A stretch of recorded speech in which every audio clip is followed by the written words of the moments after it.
Hello mga mamulas! For the last video, magluluto ako ng hipon at huwag kayong magtaka kung bakit ganyan yung aking hipon kasi ang hipon na yan ay hipon. Ang hipon na yan ay kukunti lang dahil ako lang naman ang lumalamon dito sa aking mga niluluto. So ayan po yung ating lulutuin. Magluto tayo ng sinigang na hipon. Di ko alam kung ilang taon na to din sa rep.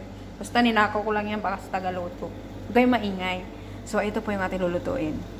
Hi! Wala kasing ulam. Ito naman ang ulam-ulam. Sawa-sawa na ako sa manok. So, let's start mga mamos!